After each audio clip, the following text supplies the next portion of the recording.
Well, good evening or good afternoon, wherever you are. I'm Bruce Hawley, president of the Circus Historical Society, and welcome to Circus History Live.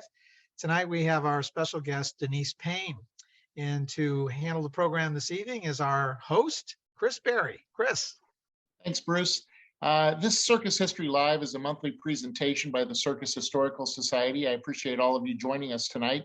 I think it's going to be an interesting discussion with Danise. In 1932, a very gifted writer by the name of Dixie Wilson wrote a memoir about her time with the Ringling Brothers and Barnum and Bailey Circus. She'd been there about a decade before, about 100 years ago, actually.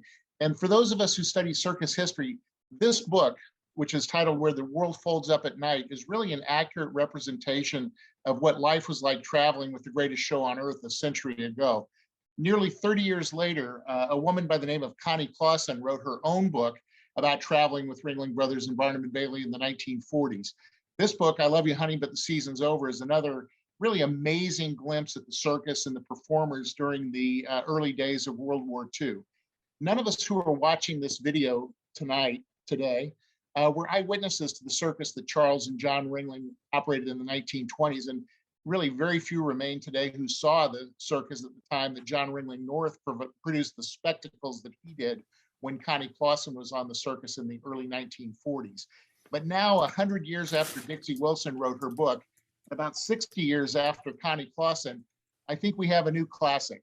This is the story of the circus of our era, written from the perspective of a clown, and not just any clown, but a female clown, and one of the very first African-American female clowns with the greatest show on earth. Danise Payne, she toured with both the red and blue units of Ringling Brothers, Barnum and Bailey. She participated in circus appearances in England and Mexico, and she participated in a stunt that really probably rivals any that P.T. Barnum could have concocted. She was a featured attraction on Universal. She's appeared in films with Lucille Ball, and you're going to find out a lot about her today during our upcoming discussion. So please join me in welcoming Danise Payne, who has just published her memoir, Elbows in My Ears. Danise, thanks for joining us today. Oh, thank you for having me. This is going to be great. I like to blah, blah about the circus. So let's kind of talk a little bit specifically about how you got into this, because you had probably never even seen a circus before you decided to audition, right? That's exactly right. I never thought about being in the circus, never saw one or anything. What I wanted to do was become an actress. I wanted to be, if you know who Cicely Tyson was, she was my hero. I was going to take her place. But things changed, and when I got out of college, I ended up at a job at a place called Fairy Tale Town in Sacramento, California. And what we did there was put on children's variety shows, children's plays, puppet shows. And one time I was a dummy to a ventriloquist in one of the variety shows. And I have a very mobile face. And during the performance, I used my face. I used my face a lot, as the dummy, while Charlie, who was the ventriloquist, did all the talking. After the show was over, there was a knock on the door. Now, again, I had never thought about, never considered or anything about circus. And at that knock on the door, Charlie went and opened the door, and there was this lady that was there and asked to speak with me. So I came to the door and I said, "Hi, I'm Danise." And she asked me a couple of questions, like what my background was and what I wanted to do. And I told her I wanted to be a serious dramatic actress. I was going to go to Hollywood and be a movie star, and I was going to star on Broadway. I wanted to be in a Broadway show also. And she took a pause and she looked at me and she goes, "Well, you have very good facial expressions. You made a very good dummy." And I said, "Thank you, I think." And she said, "Have you ever thought about being a clown?" And it blew me away. A clown, I had never thought about that. In fact, when she said that, I was actually insulted because, to be a serious dramatic actress and somebody thinks you're good enough to be a clown, it turned my world upside down. But she knew about the clown college audition. She knew where they were going to be, but not when. So she left, and for the rest of the day, we carried on our duties as employees, and I kept storming around the whole Fairy Tale Town really mad because, about this remark about being a clown. However, at the end of the day, it sounded so exciting to be a circus clown that I had convinced myself to at least give it a try. So then I called the Oakland Coliseum and they said the auditions were in 2 days. And that's how I got started with going to clown college. So I'm actually going to ask anyone who might have their mic open right now to mute it, maybe turn off your cameras just to improve the bandwidth on this call too, because I think there may be a little bit of a delay. But I want to talk to you a little bit about that clown college audition and how you found out about it and how you decided really to do it, to get out there and try it out. I mean, you had some skills already, right? Yeah, which was, okay, that's why I always say that my steps are ordered by the Lord, because I did not know what I was going to do with my life. I knew I wanted to perform, but I didn't really know how or where or when all of that was going to take place. And I would change my major like 5 different times in school. I changed it from PE to being a park ranger to being a wildlife biologist to being acting, and then ended up majoring in French for interpreters. It was like it was like my life was a rodeo route. I was all over the board. And then when I heard about the clown college auditions, that's what set me on the straight path. However, before that, yeah, I did have skills.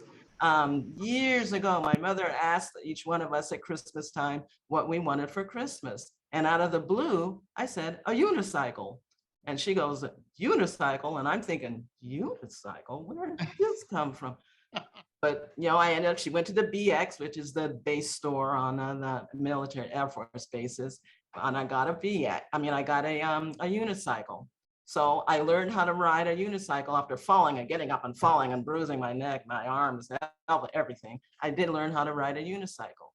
Years later in college, I was about to graduate my last year in college, and I sat in the back of the class because I didn't want to be called on in this French class. So I sat in the back with my my book open, but inside the book was hidden the school newspaper, and I was reading it, and there was a little paragraph at the bottom of it that said about an experimental juggling class that's going to be held on the quad. Now that class was going to take place the last hour of that 3-hour French class that I needed to take to graduate. Well, I thought up a lie, and I thought it up quick. And I told the professor that I had something I needed to do that was very important because I wanted to take this juggling class. I thought it sounded fun. Meanwhile, I had no idea what I wanted to do. So she excused me that last hour. And that day I went home. On my way home, I went to a sports store and they bought 3 lacrosse balls. And that's what I took, to that class that was on the quad, and just hoping that the professor didn't, happen to leave the class and walk by and see me out there throwing, balls in the air, basically. But yeah, I did. I learned how to juggle and I learned how to ride a unicycle. And that was years before I had heard, about clown college. That's why he ordered my steps. I didn't know what I was doing, but he did. So you go to this audition. You head over to the Oakland Coliseum. Tell me a little bit about that. Okay,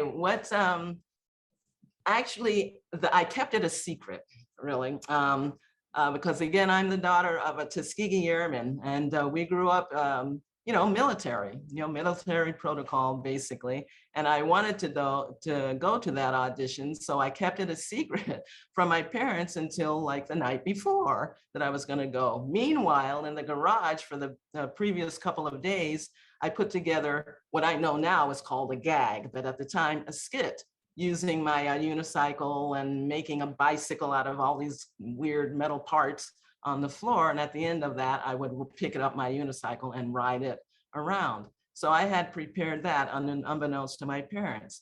But that night, I knocked on their door. I said, I got to tell them, because I'm going to cut work. So I had to tell them that I was going to go to audition. So I knocked on their door, and this was at nighttime, and my father was reading the newspaper, and I just stood there, and my mother goes, yes. And I look at them and I said, well, tomorrow I'm going to go into an audition to become a clown with Ringling Brothers, Barnum and Bailey's Circus. And I literally said it that fast. And my father lowered the paper down to his nose and he looked at me and he lowered the paper back up like that. My mother looked at me. Nobody said a word. Neither one of them said a word. So I stood there and I went, well, okay, that's it. Thanks, good night. And I left. Now, I was so nervous. They did support me though, but I was so nervous about going that I had to have someone come along with me, you know, as moral support.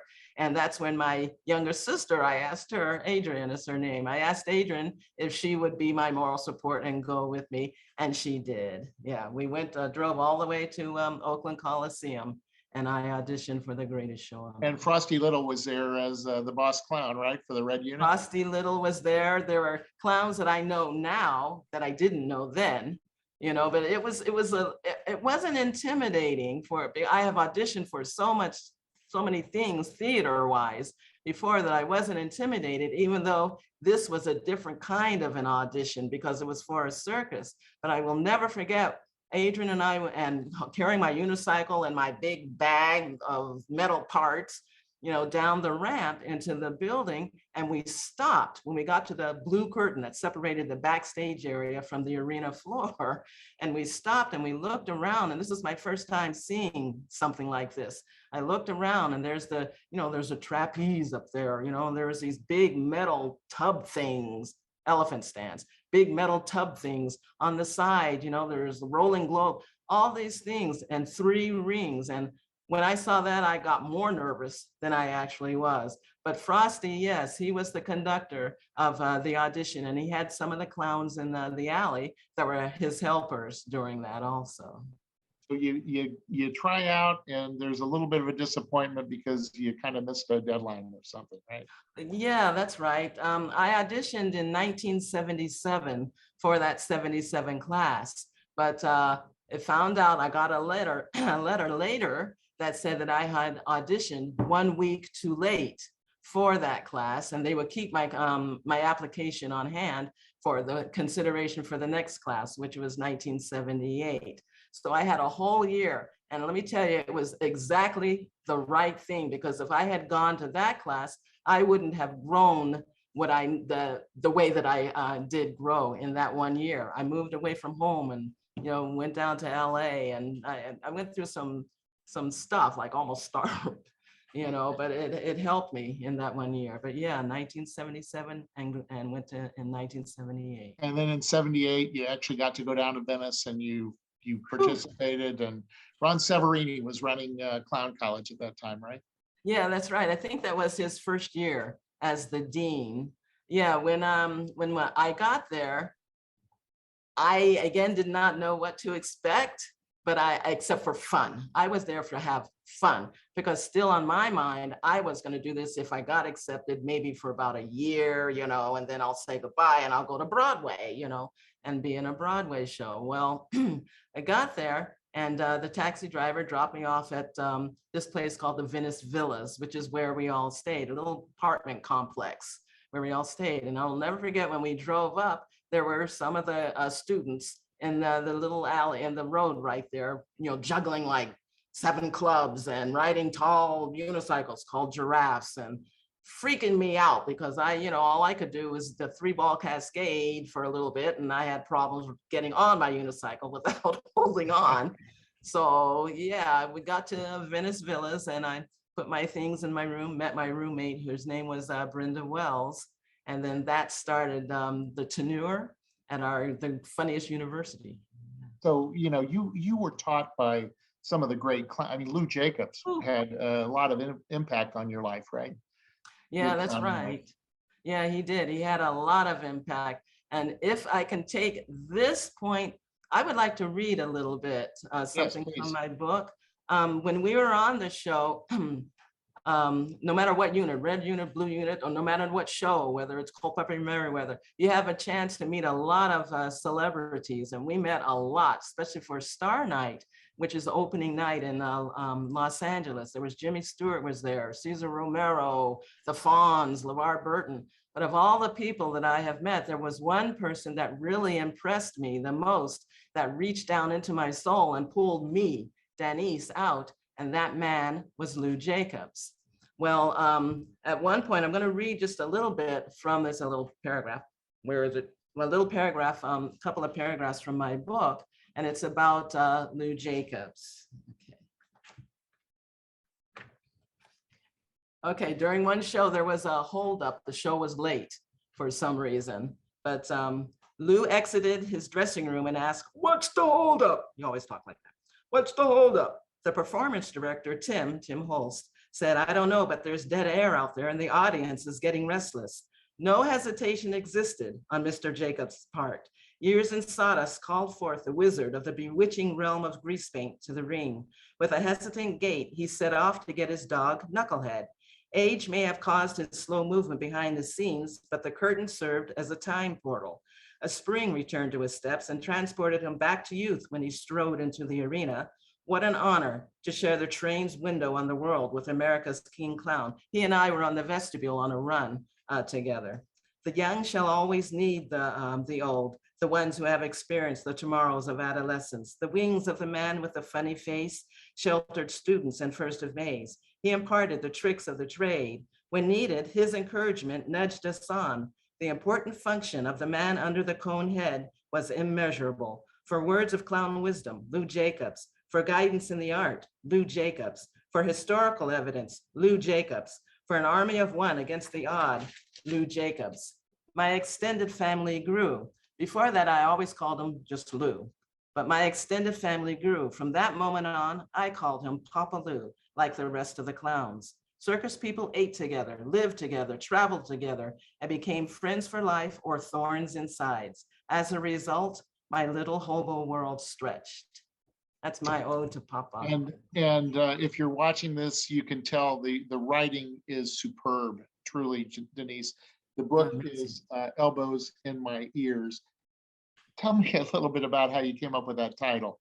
You know, actually, I didn't. I heard somebody say that when I first joined up, well, before we joined, I think that we had with somebody that came as a guest to talk to us during Clown College, and they were describing the rooms on the train and everything. I was so excited, I didn't care.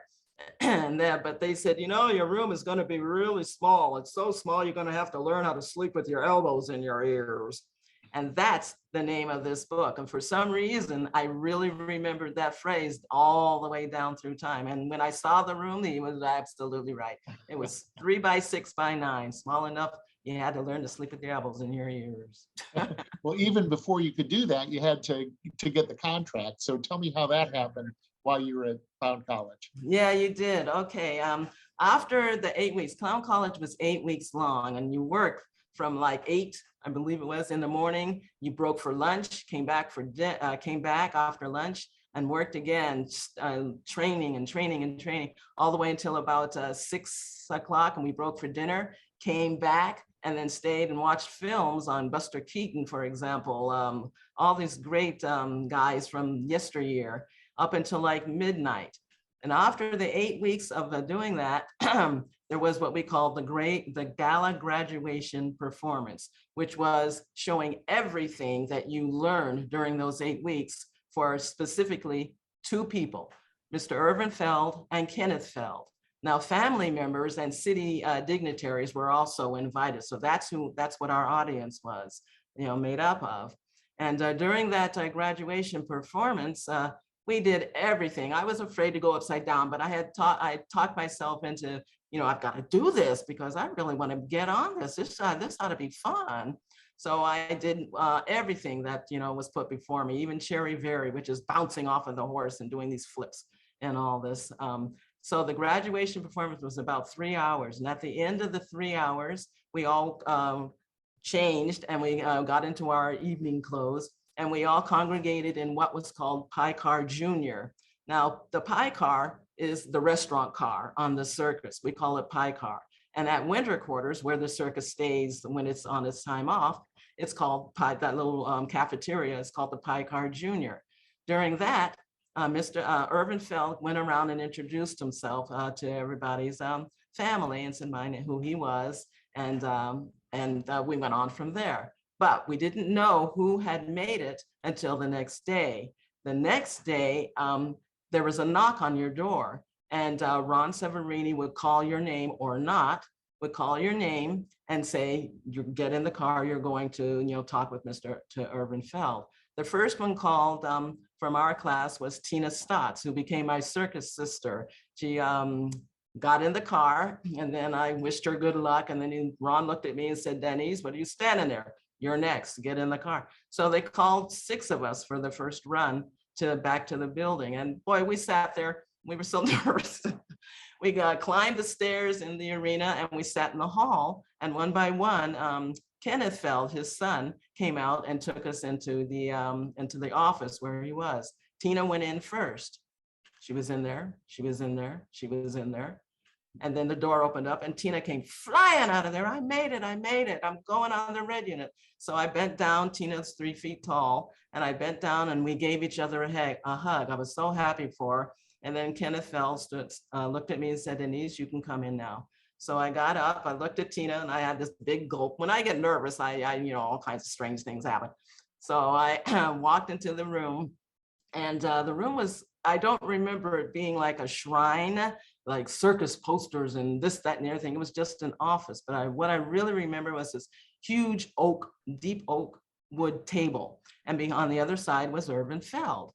And then Kenneth Feld sat next to him and me on the other side opposite them. So I sat there, and Irvin Feld, introduced himself again, and his son, Kenneth Feld, and welcomed me, to Clown College and blah, blah. And he spoke a little bit, and he asked me questions from my application, and then asked me a little bit more about myself. And I told him I liked to travel. I was really shy as a kid, but I liked to travel. And we spoke a little bit more. And then at the end, Kenneth Feld said he had no questions. So Irvin Feld had these thick glasses. They looked like he was wearing Coke bottle glasses. It made his eyes look really large. And he always had a stogie, a cigar in his mouth. Thank goodness it wasn't lit, but he always had the cigar in his mouth. So he had that in his mouth, took it out, put it down. He looked at me and put his hands on the desk, and he said, well, Danise, I'm going to put you to work.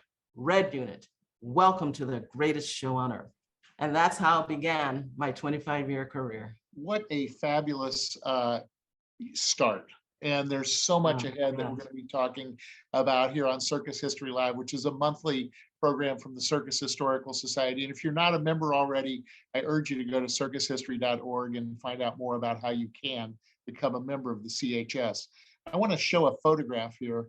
I'm going to share this with you. I hope I'm able to do that. So this is about 1979. That's right. This is the women of the Red Unit. Now, you were not the first African-American female clown, but you were the first African-American female clown on the Red Unit. Tell me about the women who were part of that 109th edition. Yeah, that's absolutely correct. Okay, that's me, obviously, up there. Next to me up there is Peggy Williams, one of the very first women clowns that come out of Clown College, my mentor. Below her is Ruth Chaddock. We called her Ruthie. She became my second circus sister. Between the two is Tina Stotts. We graduated again together, class of 78. And next to her, a very, very good friend, Kathy Herb, holding, I think it's Thisbe or Panda, one of her Yorkies that she used in her clowning. But yeah, we made up the women of this 1979 year for the Red Unit of the greatest show on earth. So, obviously for decades, primarily men had been a part of the clown alley of Ringling Brothers and Barnum and Bailey. Now on the Red Unit alone, you had 5 females, including an African-American woman, yourself. So tell me a little bit about how that was, and how were you accepted by the others on the show and also by the public? Oh, wow, that's a good question. I was I didn't experience any racism or prejudice from anybody on the show, because we're circus is a cosmopolite society. We come from everywhere. You've got people from Bulgaria, you've got people from South America, from Eastern European countries, from Africa, from the United States. I felt no racism, but there was a bit of sexism. women are considered, you had to be pretty, women are considered, the fairer sex, basically. And here we come, we've got feet out to here. We've got, stuff on our faces and red noses. And a couple of things hit that point in because for one thing, we had to push as a clown, some of the clowns, including myself, had to push these humongous, heavy tin soldiers down the track during spec. And sorry, Tim, whichever way you went, he would always come by and he would stand right by my soldier and say, "Okay, funny men." And he made it a point to say, "Men, let's get these things out there on the track." And whenever he said that, this happened every day. You would think he would gotten used to this. After he'd said that, I'd yell through the little screen thing on mine back at him, "And women." But yeah, course, it was, yeah. Of course, Tim Holst, started as a clown himself, became That's right. ringmaster, performance director, later was someone who was involved very actively in new talent development for the circus. But obviously one of those who also was someone that kind of formed who you were today. Yeah, so you get on the show and you're on the red unit. It's 1979. Why don't you talk a little bit about how the routes work with the big cities and the rodeo route, as they called it, and where you went that first season? Okay. Yeah, but there was 2 routes and 2 units: red unit, blue unit. When one of the units was on what we call the big route, which, like New York City, Los Angeles, did the big circumference of the city, the other unit would be on what we call the rodeo route, which was like 2 and 3 day stands, basically. And that way the audience always saw a different show every year. We didn't have to, make sure there was a new show once every year, once every 2 years instead, because you'd switch. If we were on the big route one year, the next year, that same show would go onto the rodeo routes. So yeah, we would switch back and forth for the different routes. We all, again, on the train, crisscrossing the country. It was amazing, absolutely. And that's why I end up staying and not going back to Broadway. So 109th edition, not only Lou Jacobs, Dolly Jacobs, the Carrillo brothers, and of course, Gunther Gable Williams with his tigers and elephants. You had an opportunity to ride those elephants, didn't you? Oh, yes. Yeah, actually, I did. I wasn't assigned to an elephant, but I really wanted to ride one. In Clown College, they took us to Circus World for elephant riding class. There was flying trapeze class. There was a high wire class. We had a lot of different classes, and one of those was elephant riding class. Well, what I discovered in elephant riding class in Clown College was nothing like riding the elephant actually on the show.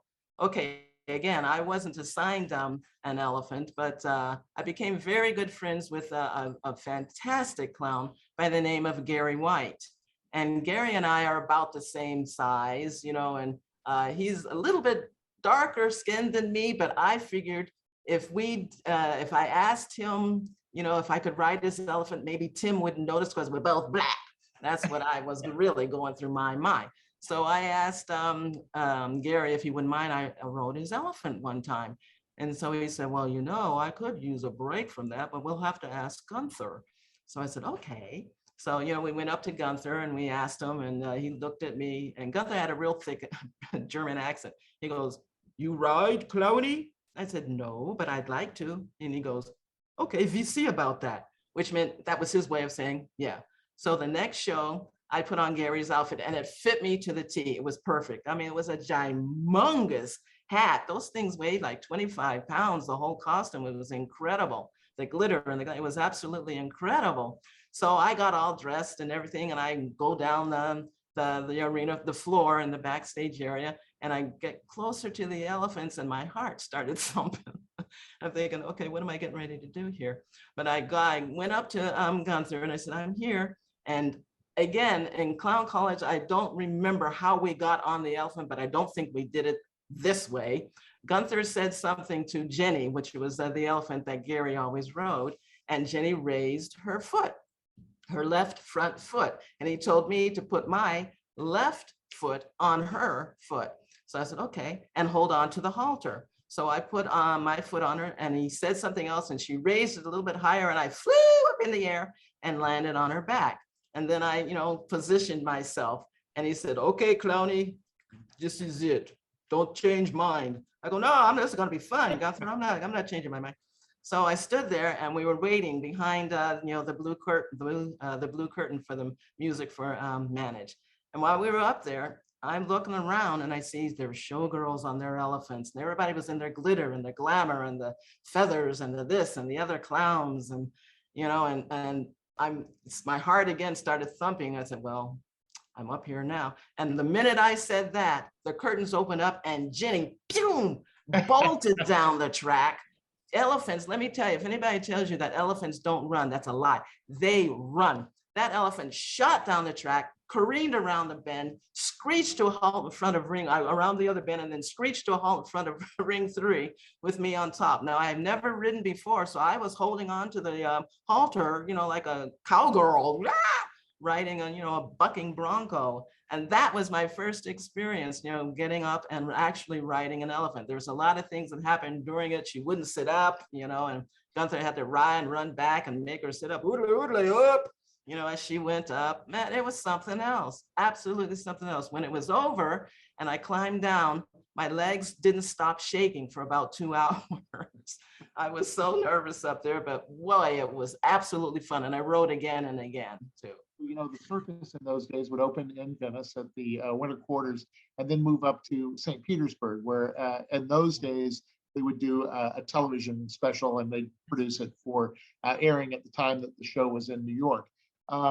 You were there, your first season, and I'm actually going to put another picture up here.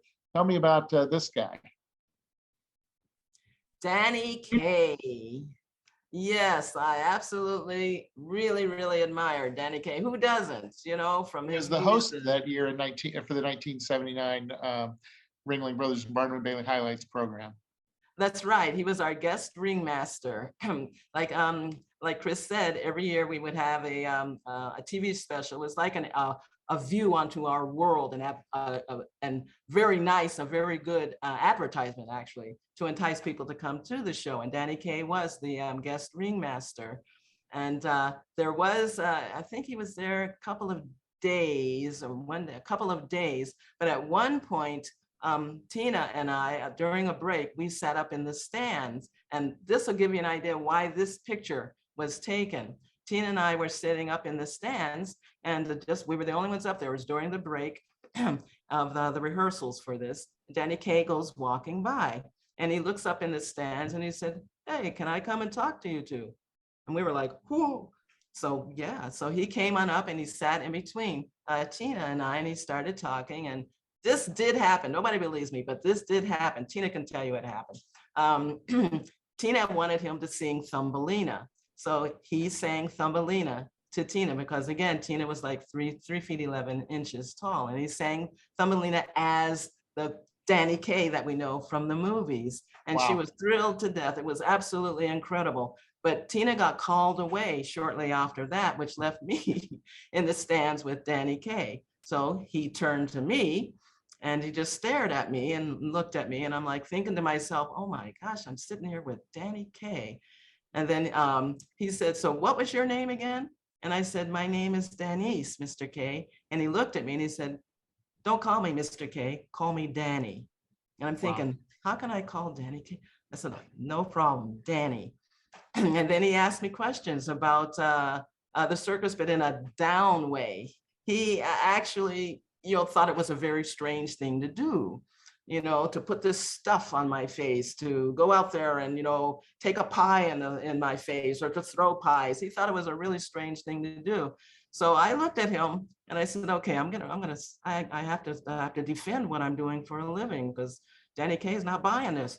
So I looked at him and I said, well, Mr. Kaye, Danny, there's no difference between what you do as the Inspector General or the other movies that you have done. You wear makeup also. My makeup's a little more stark than what you do, but we perform also. He goes, yeah, I do that, but you travel all over the place for a whole year. And I said, yeah, and on a train. And he just looked at me, and I explained more about the art of clowning, how we go to hospitals and we work with kids. We give shows to kids that tomorrow won't even be here because they have, terminal cancer. I tell them all about that and just everything about that I could about the circus. And at the end of that, he stopped and he looked at me and he smiled and he gave me a big hug. In my book is the picture of the hug that he gave me. But during walkarounds, this picture, people were the clown walkarounds are when clowns are on the track and you have like a sight gag with you. Well, my sight gag was me. I was a wind-up doll. And as I walked by, he saw me coming and he grabbed me and held me back by the hand. And that's when this picture was taken. This picture was taken by Variety magazine, and it was put in Variety magazine, which is a very prominent showbiz magazine, actually. And that's, I have that picture also. That's like my souvenir of me. So let's talk about your character a little bit. Now, this is Baby D. And obviously, Baby D was your character when you started in your career. The character evolved, as we'll talk about a little bit later on. But how did you come up with that makeup? It's weird. Oh God, this again goes back to how things were, like ordered and stuff. I was in a show in Sacramento for a couple of years called The Best of Broadway. And then we did like vignettes from all the different Broadway shows. And one of the vignettes that I was in was from Pippin. And in Pippin, I was required to put white lines under my eyes so they could see my eyes. When we said, join us, come and waste your time or two, we put the white lines under our eyes. So I always said, man, this would make great makeup. I'm going to remember this. For what? When we got into clown college, we experimented with 3 different types. There's the white face. We experimented with Auguste, which is what I became. And hobos, there was also the hobo, and we had a hobo clown. Well, when we came up and did the Auguste makeup, I remembered those 3 white lines. So I put the white lines there, but I didn't want to do white face. I didn't think that looked right on me. I felt like the reverse of a minstrel, with white face all over me. So I wanted Auguste, and I just put the white on my eyes and then on my mouth with those 3 lines. And I chose a cherry nose with a string because I didn't want the thing falling off. So I put a string on my nose. And then that's my makeup with my first, and Chris is right, with my first character, Baby D. Baby D. So you're on the road, it's that first season, and you meet a guy who is in the band. Yeah, actually, we have different ideas of how we met, speaking of memories, but both were probably right in a different way. But yeah, I remember Peggy Williams, again, one of the clowns on the show, introducing Billy and I together. I was on my way to, we were in like Norfolk, Virginia, and I was going to go to visit Civil War battlegrounds and to see where African-American history took place. And that's what I did each morning that we got there. And one day Peggy, came up to me and she said, Danise, this was right before the first bus to the building. She goes, Danise, I see you get up so early sometimes. She, was watching me from the pie car sometimes. And where do you go? And I told her what I did. And then when she was talking, this guy comes walking up, who was in the band. And she goes, oh, Billy. And she said, come over here. And she said, Danise, do you know Billy? He's our lead alto player, saxophone, alto player in the band. And I go, no. So she, formally introduced us. And Billy, she told Billy that she goes to see Civil War places every morning. And Billy asked if he could go the next morning, with me. And it took me aback. Now, no offense to y'all, but I never dated a white guy before. I didn't date that much, period, But when Billy asked if he could go along, I was a little nervous because here we were south of the Mason-Dixon line in Virginia. And, we're going to see, Civil War battlegrounds where the Confederate soldiers were. And then on my way around from that to see African-American history. And that was really a concern for me. I didn't. Interracial relationship. Right, exactly. But it all worked out. We heard nothing from anybody on the bus, the city bus. as we toured around and everything. I'm sure there were looks, I'm sure, but I didn't care. There were looks and everything, and we walked around and saw the history. And then it was that moment, that Billy and I became friends. And it eventually blossomed. He started asking me out to movies and things, and it blossomed, and that's when my heart went pitter patter. And 40 years later, this journey that you've taken through circuses and showbiz has continued. And yeah, side by side today too. So good to see you, That's Billy. right. So you're on the Ringling show. The circus is out there, and you're on the big city route. You get out to California, which is where your family's from. Suddenly they see their daughter in this Oakland arena, right? Right, that's right. So what was it like for you to perform for your mom and dad? Before that, we had performed at the Madison Square Garden. We had performed at the big building in Louisiana, the Superdome, whatever that, the Superdome. Yeah. We had performed for all of that. And I was a little nervous, but not so much because it's the same show. But the thing that made me really nervous was performing before my family. Because up to that point, I didn't really know if they had accepted the fact, that I had become a circus clown. By then, I was a clown. Broadway, forget it. It was gone. I knew that I was born to be in the ring, basically. So when my family came to see the show, I wanted them to see that I really, really loved what I was doing. They watched the show. They, freaked out when they saw me up there on the elephant, and all this. And then I gave them a tour in the back. Took them to our alley. The dressing room is called the alley. I introduced them to Frosty. I introduced them to Papa Lou, to Lou Jacobs, and they got to pet Knucklehead, the dog. I introduced them around, and then we went to the train. And because I wanted them to see, my home on wheels that I absolutely 100% loved. So they, I showed them, they couldn't believe the size of the thing, lack of size of the thing. But they saw everything about the circus that they should see. Our train master was a man by the name of Charlie Smith. He told them about what the whistles mean when you're loading wagons onto the train. One whistle, two whistles, what they meant, and how it coordinated. The protocol for that was incredible. My father was blown away because it was like the precision of a military, deployment, really. In fact, that's where they got it from. It's from a circus. And for those who follow such things, because we have done train masters on here, in 1979, when you first joined the show, they did not use walkie-talkies. One whistle was to go, 2 was to stop, and 3 was to back the Clark up, right? That was pulling the wagon up onto the flat cars. So you're with Ringling. You're enjoying it. You've got, love of your life. You've got wonderful friends. But at the end of the season is when you find out whether you're going to be able to continue or not. That must have been a lot of stress on at the end of the season. Of all the things that happen, no matter what show you're on, the hardest part is contract day. I made it that first contract day, but my second year was the year that my contract was not renewed.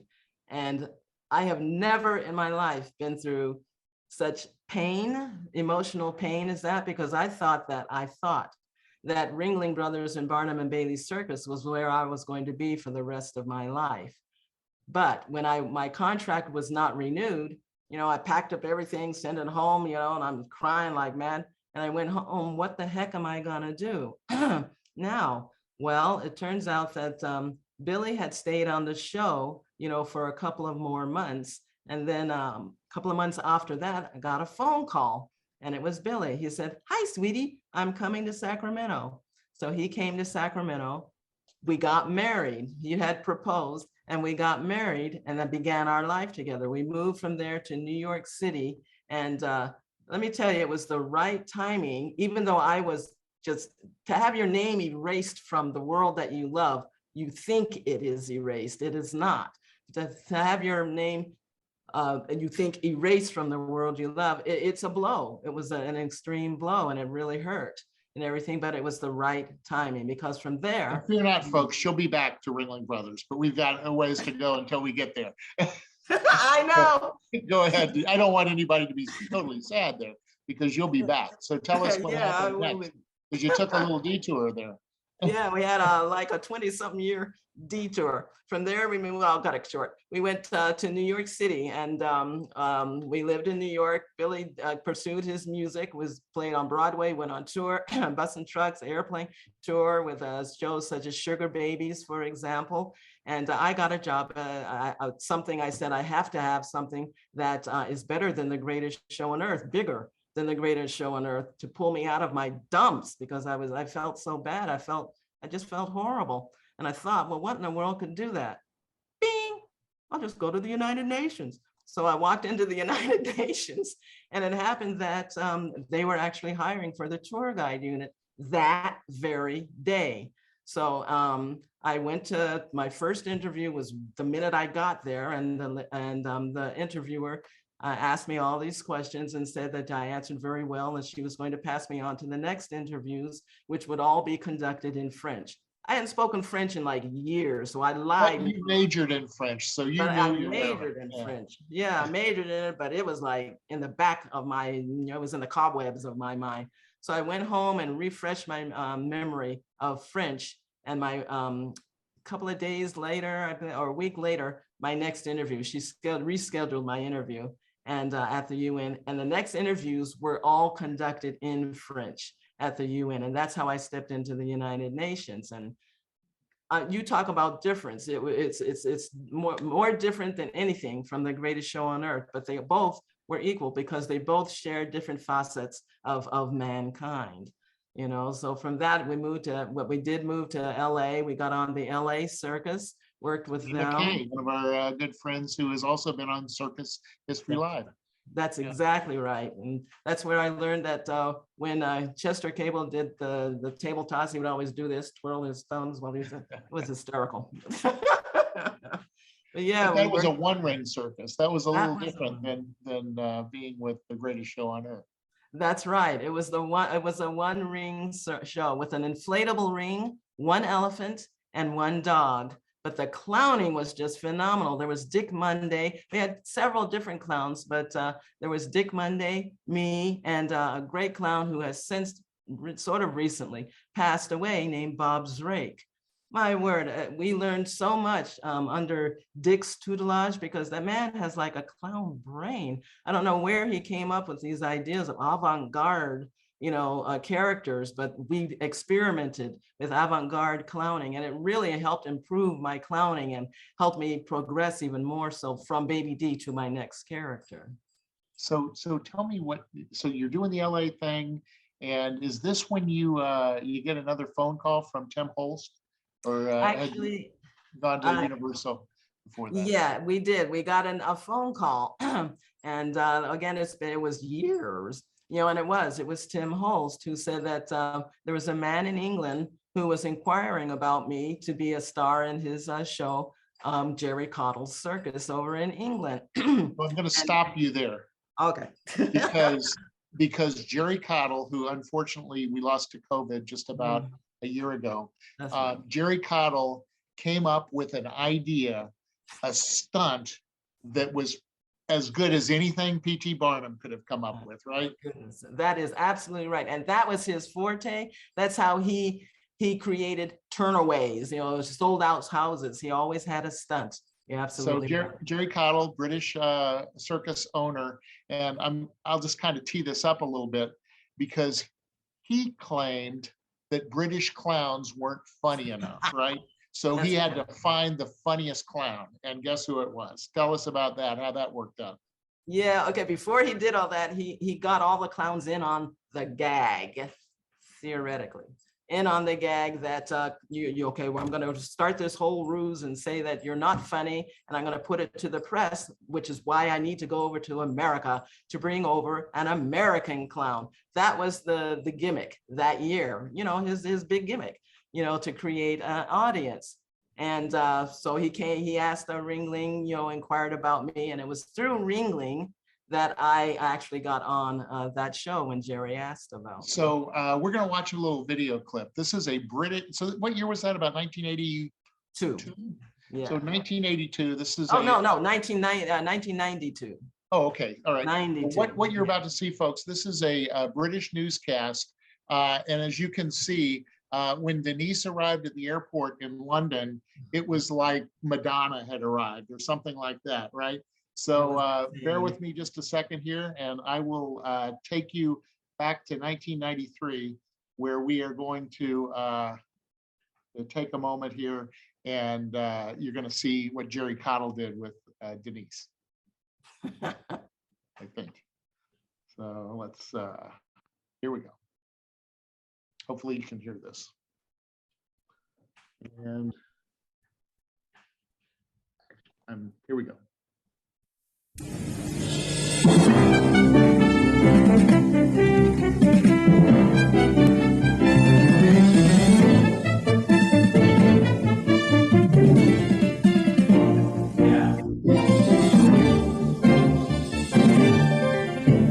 Good evening. The headlines from News from South East. London Bridge rail crash. Commuters hurt as trains collide. Ferry companies warn of higher fares to pay for new safety rules. And the justified protest as angry clowns demonstrate. Angry clowns. Clowns have little to laugh about at the moment after being described as dull and unoriginal by circus owner Jerry Cottle. He's bringing in an American performer as the star of his Christmas extravaganza. In the full glare of some welcome publicity, a group of clowns held a demonstration today as Danise Payne arrived to begin rehearsals. Tim Donovan reports.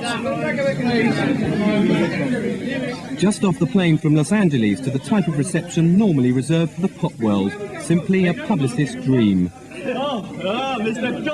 At Heathrow, a group of British clowns protesting at Jerry Cottle's choice of the diminutive Danise Payne to lead his Christmas show. They've not been laughing at his criticisms that British clowning is now largely unfunny and unoriginal. Jerry is a British circus proprietor. He should be helping his industry by booking a British clown or British talent and nurturing it, helping it along. It's really bad towards British clowns. He's knocking British clowns down, and there is some really good working clowns. American clowns are just show clowns. Rough and tumble and slapstick have been the hallmark of British clowning, but Mr. Cottle, who's putting on 30 shows in London next month, says he was looking for new blood and more versatility, and he remains unrepentant. A lot of clowns aren't funny. There's one or two very good clowns in England. There's an awful lot of clowns that aren't very funny. And when I say that, I don't just mean not funny, I mean not funny for the circus. After a quick reminder of what British clowns still think they do best, Miss Payne's circus character, Baby D, was unveiled here for the first time. She's admitted all the publicity has made her nervous, but she's confident she'll win over audiences and fellow clowns alike. Took me by surprise. It made me very, very nervous at first. But then I got to thinking about it again. I had to retell myself, Danise, calm down, just, you're here to do a job. I know that there is a difference in the sense of humor versus American sense of humor, but it's the same thing back in the States. There's a big difference. One veteran of the circus ring was keeping well away from today's shenanigans, but as he prepared for a performance of his own circus at Chesham and Buckinghamshire tonight, Zippo was insistent his fellow British funny men would be bouncing straight back after this apparent slight on their abilities. British clowns are great. We would like to think we're the greatest of the great British clowns. If you don't think we're funny, we'll give you your money back. One thing for certain, Jerry Cottle may not be too unhappy with all the fuss he's caused. If the performance of Baby D is anything like half as effective as all this free publicity, it may be something circus fans everywhere will feel they can't afford to miss. What a fantastic stunt that must have been. Man, it was incredible, incredible. I was really fortunate that it was me, because then I got to be a part of the whole scene over there. It blew me away, absolutely blew me away. Terrific. So you tour with Jerry Cottle over there. Obviously the other clowns ran on the gag, as you said. I loved it when Jerry gets the pie in the face. I guess that was it was great from the other clowns. It was hysterical. So then you come back to the States, and now there's this new circus that is being formed, and it's really targeted to a new audience, and the staff, the performers are very unique too. Tell us about what was first Universal and then became Universal. Okay, yeah, when we returned from England, we thought, well, okay, now what? So we went to moved to LA, and one day I got a phone call from a lady who had heard about Universal, like what Chris said, UNIVERSAL was what it was called originally. And she said, Pamela and I are going to do a double trap act. You know, it's going to be an all Black circus. And I went, what? I had never heard of such a thing. And I said, who, where, what, when, how? It cannot go out without me. I've got to be on this thing. So she gave me the name of the owner. His name was Ricky Walker.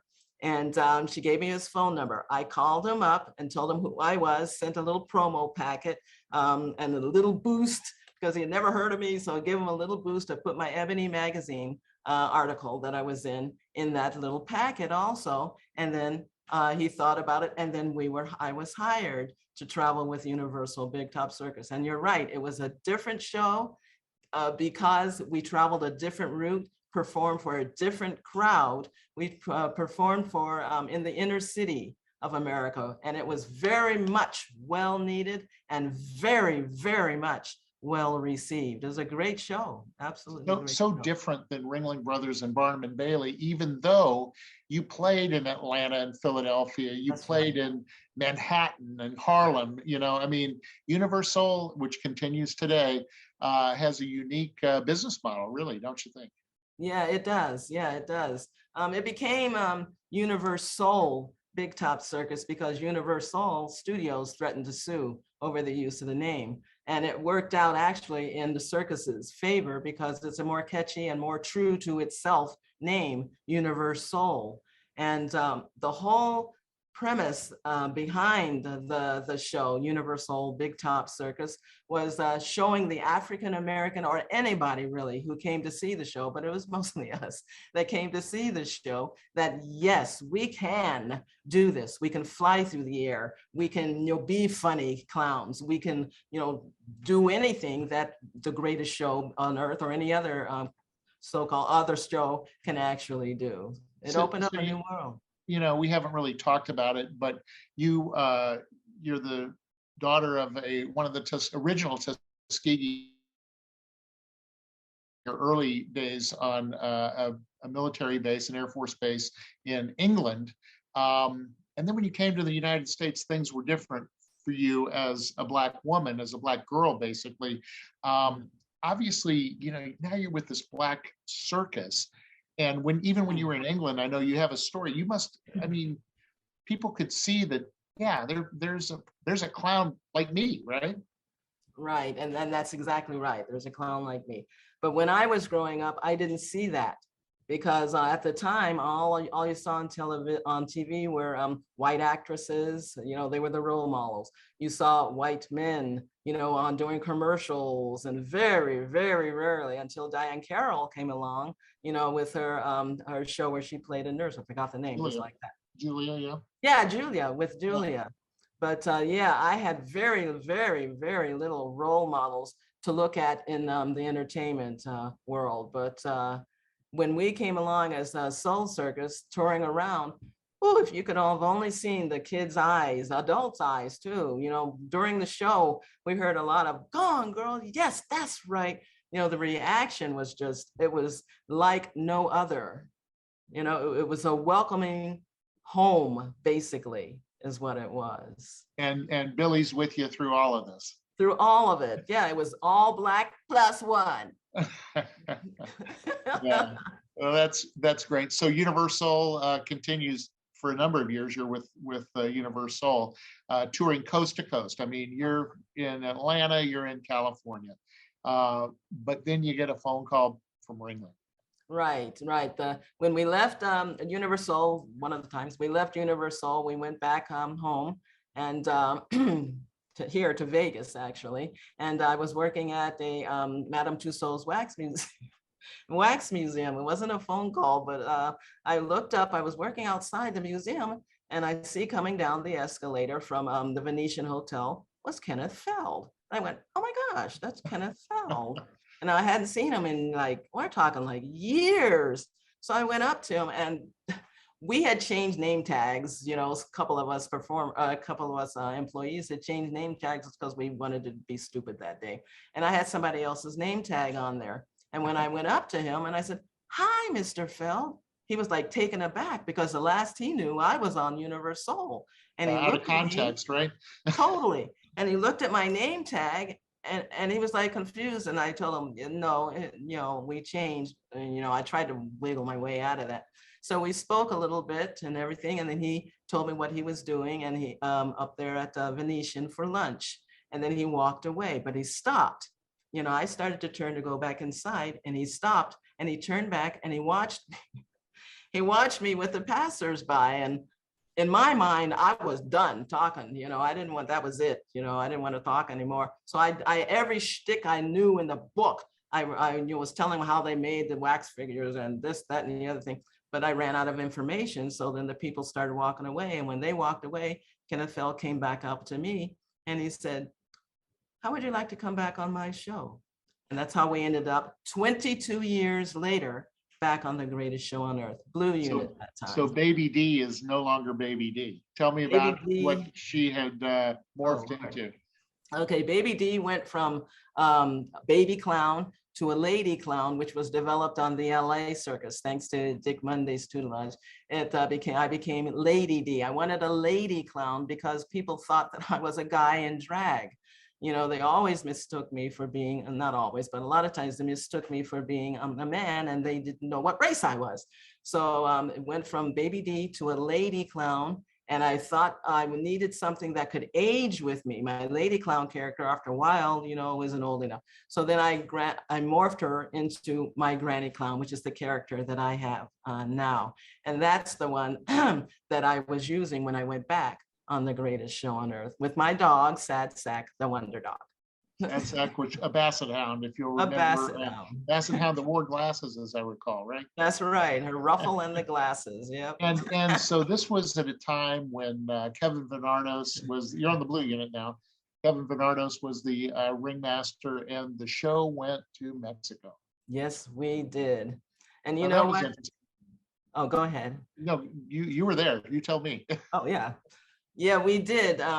It was all fantastic going down there, but one of the best part was taking the train across the Rio Grande in the middle of the night. You know, the train never started up smooth. They always went kablam.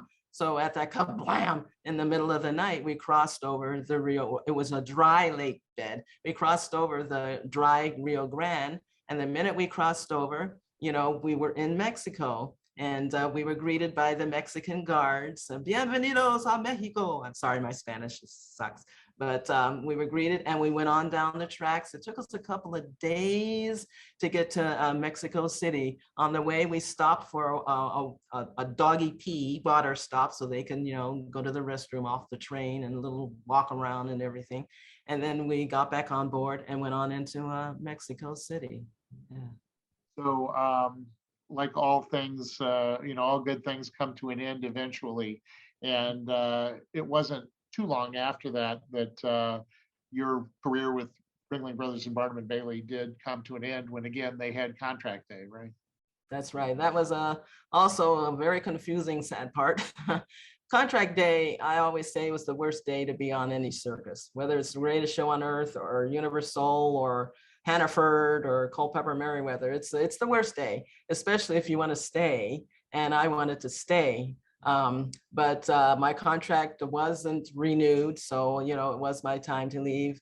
But what I did though was call Ricky back at Universal, and we ended up going back on his show for approximately a year. And at the end of that, that's when I don't want to say said bye-bye to the circus, because when you are on the circus, it inhabits your soul. You never say goodbye. You are always a part of the family. You know, you just are, you're a part of the families. But at the end of our tenure with Soul Circus that last time, they continued on and we did leave and we came right back here to Las Vegas, and we've been here ever since, Billy and me. You know, in 1978 and actually 1977, when you did that first audition, it's been 45 years. I mean, that's pretty amazing. It's really a part of your soul, isn't it? It is. It is. You know, a person will know within a week, of their first year being a 1st of May, on any circus, if it is for you, because it's a rough life. It is the most fun life, but it is a rough life. We did 2 shows a day, 3 shows on Saturday, 3 shows on Sunday. We called that a 6-pack, 3 shows Saturday, 3 shows Sunday. In New York, we did a 21-day marathon with no days off at all with those 2 and 3 and 3 shows. But you'll know, within a week if you're meant to be, on the Tanbark Trail. And you have been, and you've been a part of circus history for many, many years, and so pleased that you were able to put together your reminiscence in your memoir, which is Elbows in My Ears. It's terrific. I'd like to close this really by, if you don't mind, I'd like for you to read that, or if you've got it memorized, that poem at the end, because it's such a poignant reflection on really your time with the circus. And I think it's just part of the terrific writing that you have in this book, which I know will become a classic. Oh, thank you, Chris. I will. I also have written a lot of poems, and that's why I interspersed my book with poems. The last one that I have in here, and you can get the book on Amazon.com. The last one that I wrote is called Gone. First sawdust and elephant to come along. I'm back on the Tanbark Trail, gone. All slapstick props, memories and clothes, I'll pack away in an elephant's nose. Take that trunk, Billy, grab your horn. Leave monotony behind, we're circus born. The song is a gallop, extra work, cherry pie. See you down the road, our way for goodbye. I leave this life of townie behind, travel around for a time and a time. A Donaker is toilet, to disappear, pull a creep. With your elbows in your ears is the only way to sleep. Miss it? You bet. Love it? Sure do. Popcorn's on the midway, they yell, ballyhoo. Load up the wagon, boys. We move out tonight. Lower down the cupola and pack it up real tight. One behind the other. The jump won't be too long. We'll disappear tomorrow on the wings of a Calliope song. Gone, gone, gone. Danise Payne, thank you for sharing your life with the circus with us. This is Circus History Live. The book is Elbows in My Ears. It's available on Amazon, and I highly recommend it. I hope that you will join us again for another edition of Circus History Live, presented by the Circus Historical Society. If you're not a member already, I urge you to go to circushistory.org. It's an organization of people who celebrate circus history, and we also have our quarterly publication, The Bandwagon, which is an amazing look at all types of circus history, from Ringling Brothers and Barnum and Bailey to the start of the circus, Philip Astley, over 250 years ago.